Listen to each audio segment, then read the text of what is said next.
So we are getting closer to the end, but we still have a lot of interesting, super interesting topics to discuss.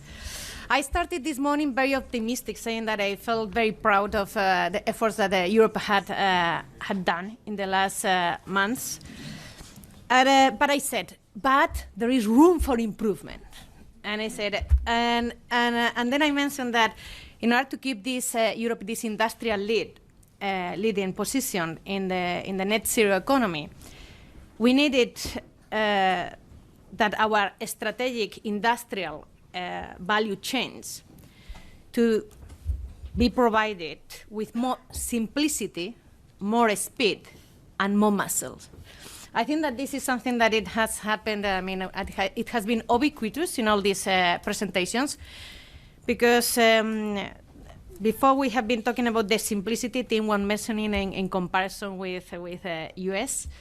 We were talking about speed and simplicity in terms of permitting, something that also Tim and Tore, we mentioned.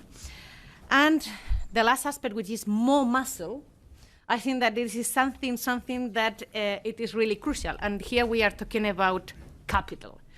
And I think that we cannot forget that the green transition requires massive capital deployment. I think that Nuria was linking it to the skills. We have also been able to hear Tim with this frustration say, come on, we need this kind of financial capacity, and it is a major company, a big corporation that is facing the challenge, basically related more with this kind of infrastructure. But I can also share your frustration, because it's not only the big companies who need this support, but also the newcomers.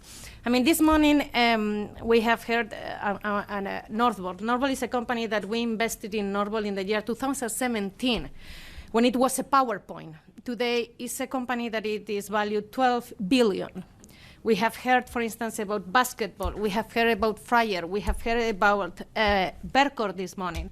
All these companies are companies that we have been with them from the very first beginning, and we have suffered a lot to make these industrial unicorns, because are young companies, but that the needs in terms of capitals are massive. And unfortunately, it takes time to be bankable in the regular system.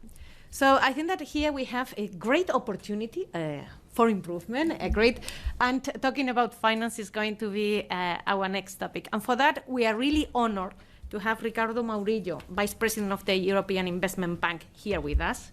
Thank you, Ricardo, a lot. He is a person that is a finance animal. In the sense, if you can think about euros, think about him, because he has been working in different scenarios in terms of finance, from the bank perspective, because you started in the Banco de Portugal, and after 20 years, you went on with finance, but in a different field, which is being Deputy Minister and Secretary of State of Finance in Portugal during 5 years, and then you moved to the European Investment Bank as Vice President, where there they keep you very busy because you are doing a lot of things, and basically funding and treasury, economic analysis and research activities, as well as lending operations supporting the blue economy. And you are supporting also initiatives related with the European Green Deal, like Invest EU and the Just Transition Mechanism. So Ricardo, it's a real honor to have you here, and we are really expecting your presentation because we need cash. Thank you very much. Thank you, Elena, and let me start to thank the organizers for inviting us to be here, and to say that it's a real pleasure and an honor to be here with you discussing these very important topics in this very interesting and comprehensive meeting that we had today, with views from different standpoints. And I think we all agree that securing sustainable and affordable energy is one of the most strategic tasks we are faced with. The question is how to secure to the clean energy. And it is central to face the challenge of climate change. That's undisputable, but it's central now, and now very clearly, to foster the competitiveness of the European economy. And that's what I've just discussed. It is the basis European needs for industrial leadership in a decarbonized world, and that is far from being granted. And it is crucial to ensure the strategic autonomy and open strategic autonomy of the European Union and of its member states in today's geopolitical setting. And in our view, this is the only way to preserve the European lifestyle as we know it and the well-being of our citizens for the years to come in a peaceful world, because that's the aim, is to do this in a peaceful world. And if that was already true a year and a half ago, the unacceptable invasion of Ukraine by Russia made clear that it is not only strategic, but this transition became an emergency. The invasion of Ukraine has put another spotlight on the strategic nature of sustainable and the clean energy supply. We are at a point where energy coming from renewable sources can be dubbed the energy of freedom. The flaws that we observe from a growth model that was based on cheap fossil fuel energy in the hands of a bunch of countries lies at the center of what is the concept of strategic autonomy and the considerations that we need to put forward. So overcoming fossil fuel dependency is a must for our future, for the future of the planet, for sure, but for the future of our economies and for the coming generations. But also for the future of liberal democracies. The European Union has realized some time ago that this is the case, and so we did it too at the European Investment Bank. And since the adoption of the European Green Deal, we became the EU Climate Bank. With the European Green Deal, the EU has positioned itself at the forefront of the global fight against climate change. And the Green Deal is a very comprehensive package. It's not only about the way we manage our energy supplies, but also about the way we develop our manufacturing sector, the way we develop agriculture, the way we protect biodiversity, the way we support and do the transportation, and many other policy fields. And the European Investment Bank, as a financing arm of the European Union, is putting public money to crowd in private funding to finance all these areas, all these fields in this fight against climate change. The IBE is financing, let's call it, the ammunitions of peace and freedom, which is clean and secure energy for all. And in 2019, the IBE was the first multilateral development bank to announce that it would stop financing any project that involves unabated fossil fuels. We committed to doing so in our energy lending policy, and we have just reaffirmed it because we have just we just went through the midterm review of this policy, and the principles are untouched, and we'll continue on this path. Even more so when this priority become a true emergency due to the Russian invasion of Ukraine, and even more so when some countries use energy commodities as if it was a mass destruction weapon that can hijack liberal democracies and freedom. So today is clear to everyone that clean sources of energy are the way forward. It is clear that decarbonization is the only reliable, secure and sustainable way to ensure access to affordable energy across the globe. And energy security and the fight against climate change are ultimately two sides of the same coin. So financing the energy transition is at the core of our activities. Since its inception in 1958, the IB has been a key financier of critical energy infrastructures. In the current context, we stepped up our efforts in lending for energy projects. In 2022, last year, we signed close to 20 billion euros for clean energy projects inside the EU and beyond EU borders. 20 billion that are boosting renewable energy and energy efficiency. 20 billion to foster a reliable energy infrastructure that is efficient. 20 billion that will deliver more than 31,000 gigawatts of electricity produced from renewable sources, and that will allow also for energy savings of another 2,000 gigawatts. Because this transition is not just about producing safe and clean energy. It's also about using the energy that we produce more efficiently.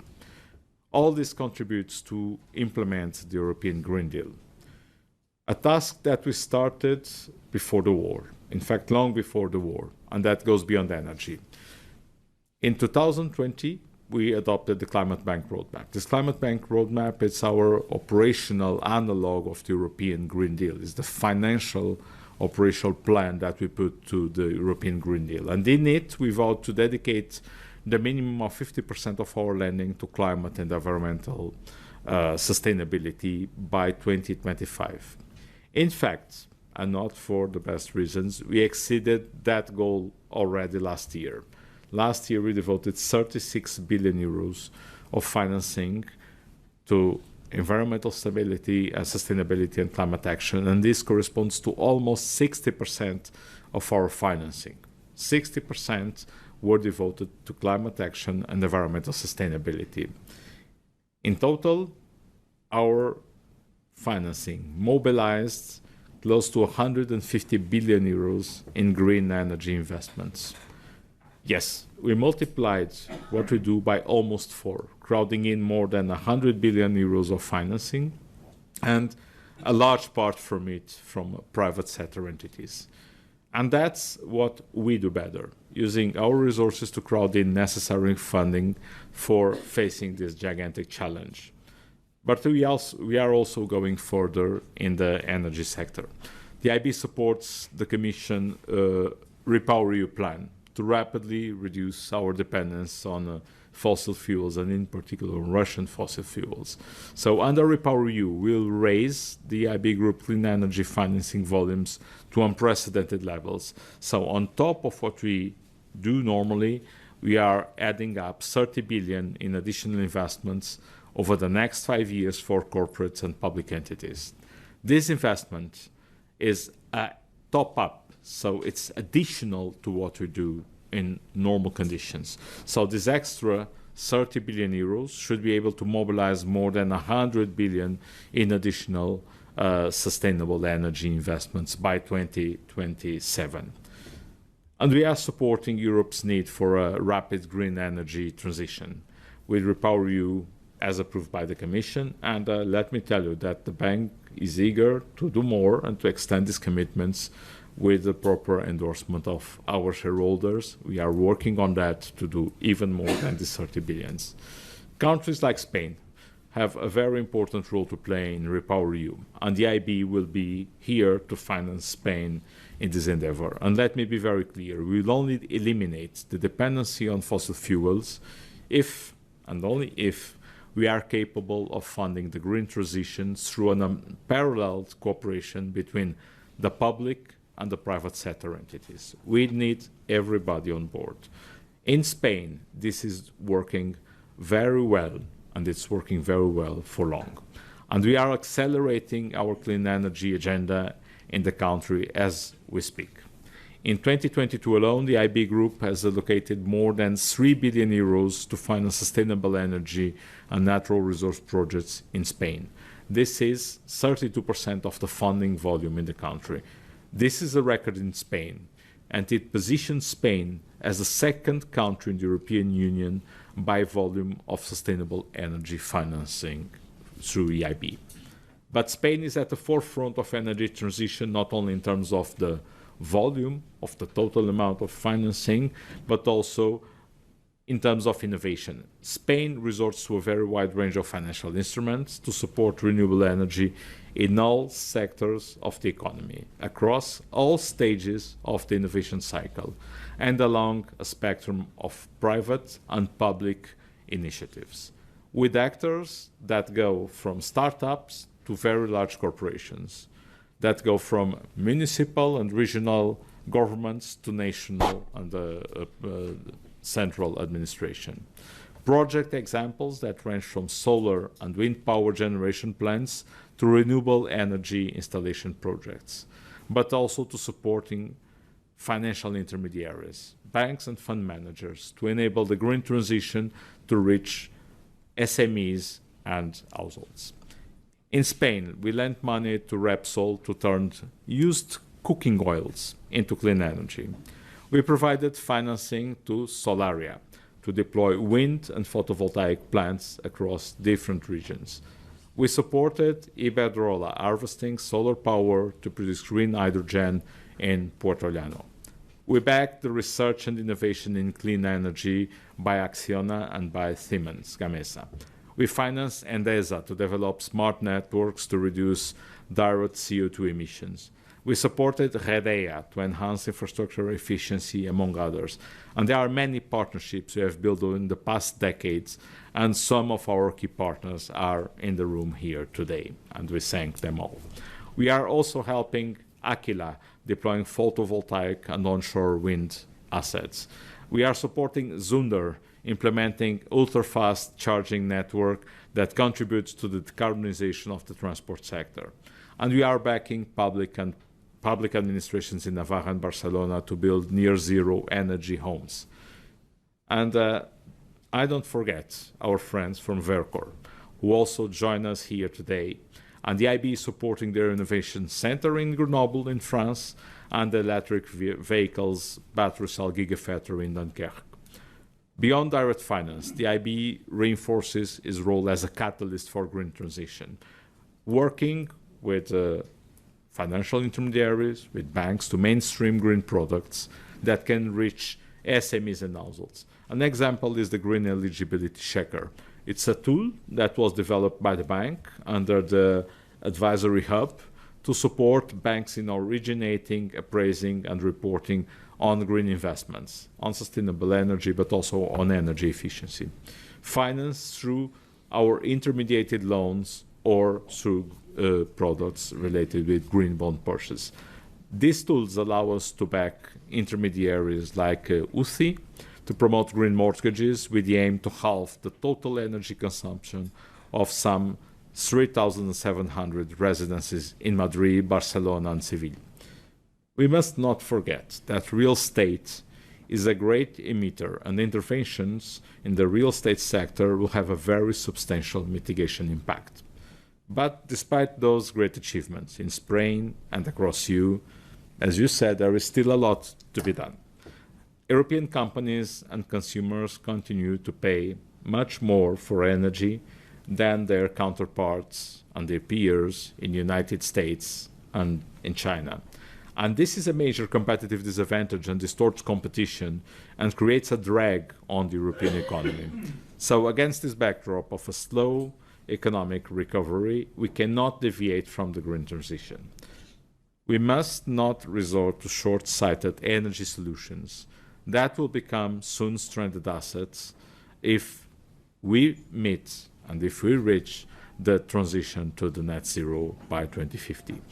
Europe needs to swiftly act to mitigate the pulling effects of the Inflation Reduction Act implemented by the US. Is it problematic that US lures innovative companies from all over the world to its shores with massive financial support? Maybe it is, but a big part of this problem is not new. Productive investment in Europe is about 2 percentage points of GDP lower than in US. And this gap has opened more than 15 years ago. So it is the time to act to close it. We need substantial increase in our investments, in innovation, in technology, and in easing long permitting and licensing processes. This is the only way to prevent our most innovative firms from relocating in search of deeper capital markets and financial ecosystems that have a larger risk appetite. Failing to address these challenges is failing to preserve one of the EU's biggest competitive edges, the early move into the green transition and sustainable energy. Let me finish by also highlighting the important role that the European Union plays in furthering a global net zero economy. Because this is another agenda the EIB actively supports. We all know that the effects of climate change are not just seen in the most industrialized countries, but also and often even more devastatingly in those that hardly emit any CO2. Not only do we have the duty to support these countries, mitigating the negative effects of rising temperatures, as we also need to work with them for a fully fledged green transition to be successful. We are not going to be successful if we limit our work to Europe alone. Europe emits less than 10% of global CO2 emissions. Hence, EU institutions work jointly with partners outside Europe to promote sustainable, inclusive growth and investments that do not lead to toxic dependencies. As part of this effort and of the Global Gateway Strategy, the bank, via its development arm, EIB Global, is helping partner countries to unveil the opportunities of decarbonization and the move to renewable energies. In 2022, EIB Global committed more than 10 billion of financing outside EU, 47% of this amount to support climate action and environmental projects. In addition, a significant part of this financing went to partner countries in Latin America and the Caribbean. Almost 2 billion euros, of which more than two-thirds of our activity in this region was focused on climate action and environmental projects on the other side of Atlantic. That's an area we must look at when we speak about open strategic autonomy. EIB Global turns the European Union priorities of sustainability, development, climate action, digitalization into real projects inside but also outside Europe. And the EIB Global is supporting the development of solar power in rural Africa, is backing the opening of electrician school for women in Brazil to promote inclusion at the same time that finances the installation of photovoltaic plants in Brazil, is supporting and helping farmers in India to adopt new rice varieties that can cut carbon emissions. And through EIB Global, EIB is increasing its capacity to become an agent for change outside the EU and to promote green and sustainable and inclusive growth globally. Let me conclude. Within the current geopolitical context, a global dialogue about energy transition is more relevant than ever. Europeans demand that the Union continues to speak loud and clear in favor of decarbonization when we deal with international partners.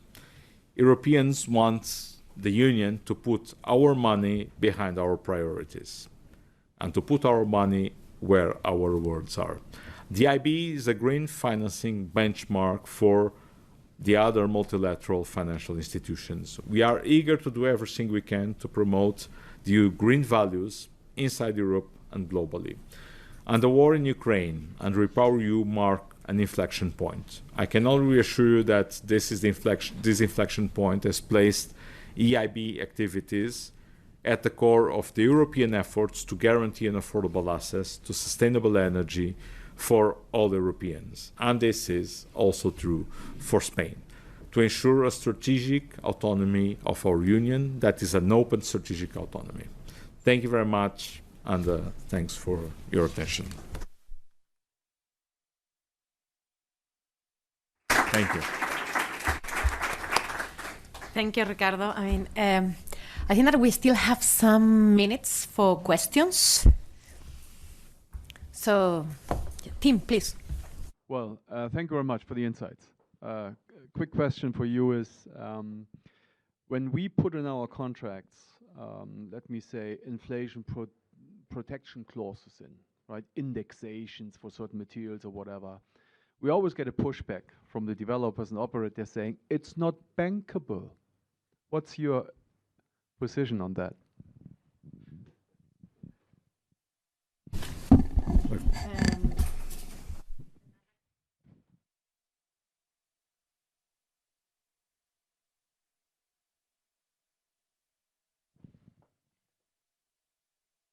Thank you very much for the presentation. My name is Georg Schulze-Zumklei. I work at the German Embassy on economics and science. Mr. Mourinho, my question would be, how do you see the EIB developing European infrastructure for the energy transition in all areas, that is digital, electricity, and also H2 grids? Thank you. I think that Angel had a question here. Thank you. we've been hearing a lot of petitions for the Commission and for the policymakers. What would be your petition to the private sector in your projects? So what could you tell both the final borrower and other financial institutions that you crowd in, private sector ones? What would you ask them? Fantastic. I think that, Ricardo, we're going to start with these three. Okay, very good. Well, first on inflation protection clauses and bankability.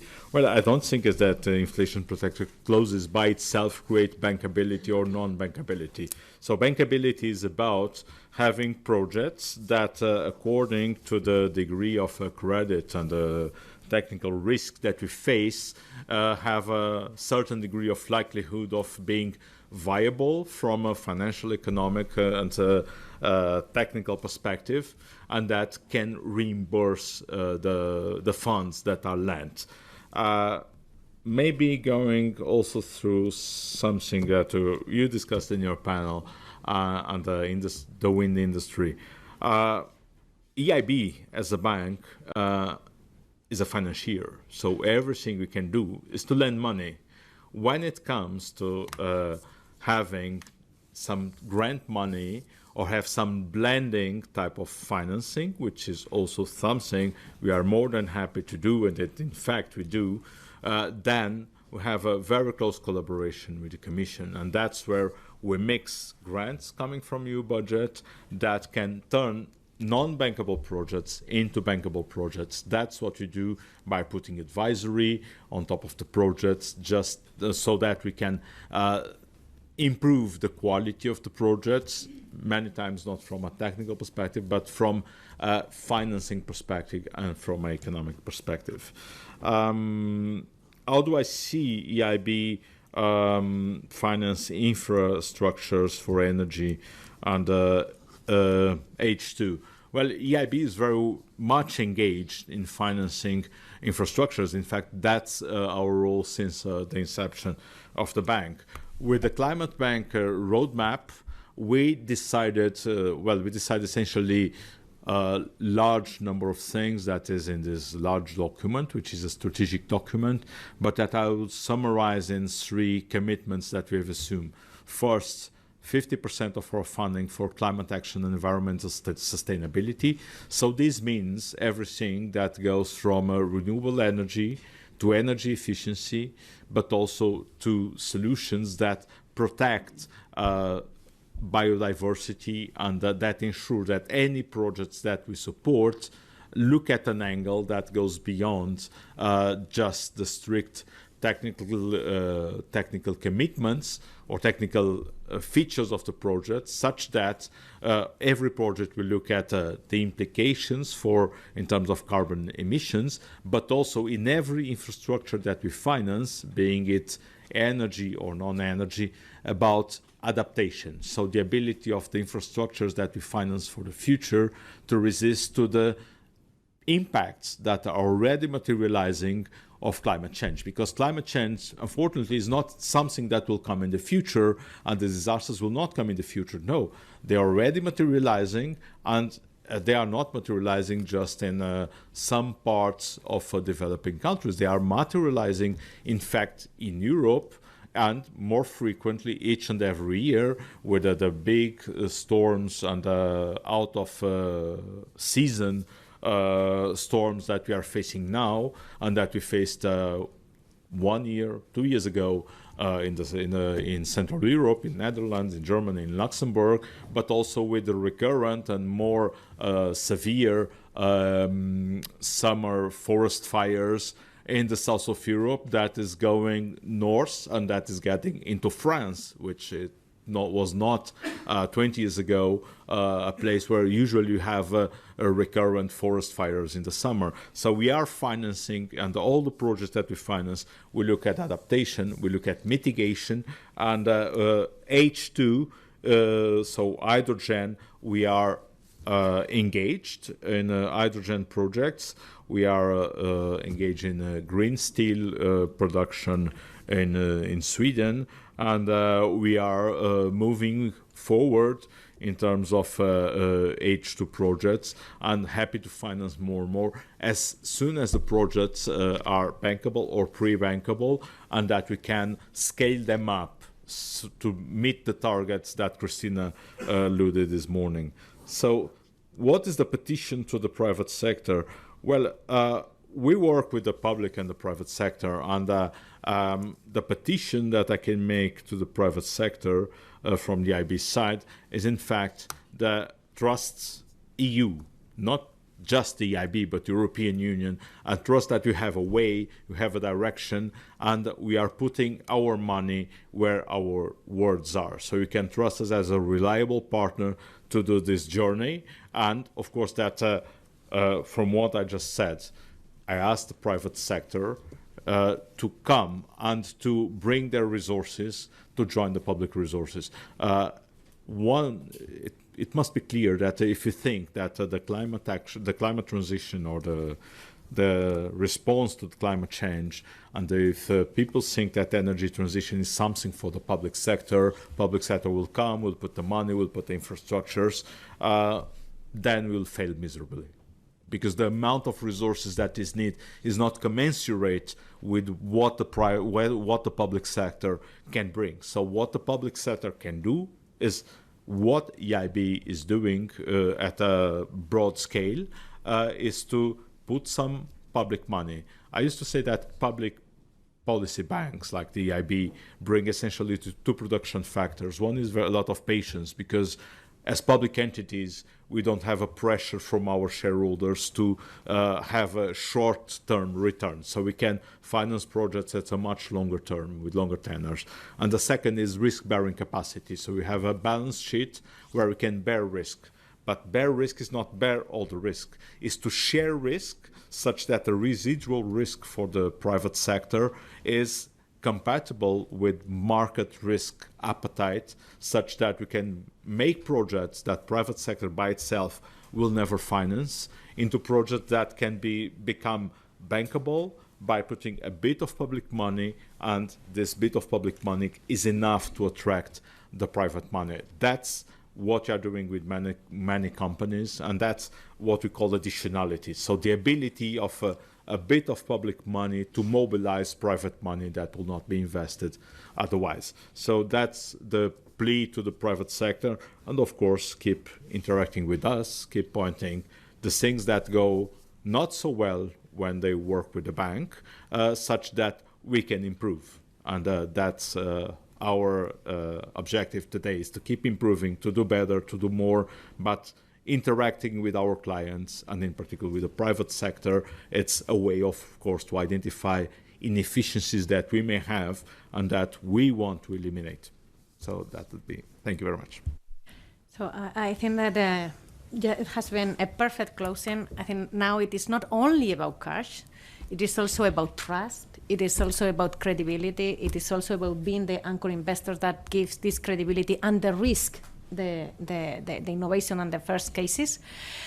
And I think that in this audience, I mean, we are very happy that you are open in this conversation, but not only conversation. Let's engage in action also, because I think that we can't work together in order to innovate also the financial side.